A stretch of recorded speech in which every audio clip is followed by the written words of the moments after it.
তো এই যে রাফিউল সেই গাড়ি নিয়ে বের হয়েছে।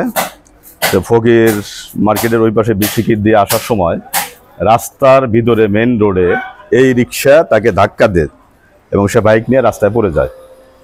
পড়ে যাওয়ার পরে তারপরে এই গাড়ির কত ক্ষতি হয়েছে, টাঙ্কি, এই যে টাঙ্কির অবস্থা, ঠিক আছে।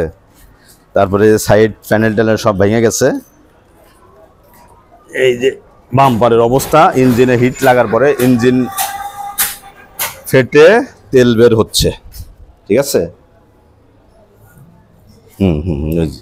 এই যে ইঞ্জিনের অবস্থা খুব খারাপ, এই যে তেল, ঠিক আছে। তো আল্লাহর কাছে অশেষ শুকরিয়া যে রাফিউলের কোনো ক্ষতি হয় নাই, কিন্তু গাড়ির যে ক্ষতি হয়েছে তাতে যে অনেক টাকার ব্যাপার। গাড়ির অবস্থা খুব খারাপ। এখন রিক্সাকে আটক করা হয়েছে, রিক্সা আছে, তো ওর মালিককে।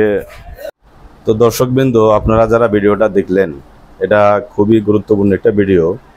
যে এই অটো রিক্সার কারণে আমরা রাস্তায় বাইক নিয়ে, তারপরে সাইকেল নিয়ে এবং সাধারণ যারা পায়ে হেঁটে চলাচল করি, আমরা খুব রিক্সে থাকি।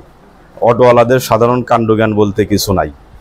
তারা এমনভাবে অটো চালায় যে ওই দুনিয়াতে শুধু ওরাই আছে, আর কেউ নাই। ওরা কাউকে কিছুই মনে করে না।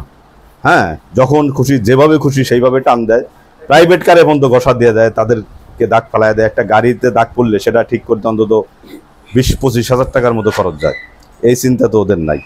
এই আজকে সকালের যে ঘটনা, এই রাফিউলকে সে ধাক্কা দিয়ে রাস্তায় ফেলে দিয়েছে। ভাগ্য ভালো যে অন্য কোনো গাড়ি তার উপর দিয়ে ওঠে নাই, শুধু গাড়িটাই ভেঙে গিয়েছে। তো যাই হোক, আপনারা সবাই সাবধানে চলাফেরা করবেন, অটোর থেকে সাবধানে থাকবেন।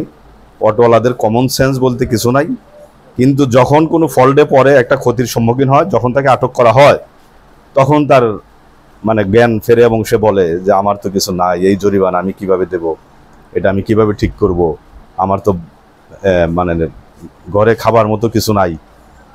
অতএব এদেরকে মায়া দেখায় লাভ নাই, ঠিক আছে। এরা তো আমাদেরকে মায়া করে না, আমাদেরকে যেমন তেমন ভাবে তারা আমাদের উপর অত্যাচার করে।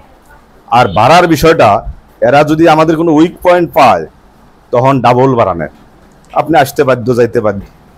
অতএব এদেরকে স্যাক্রিফাইস করার কিছু নাই।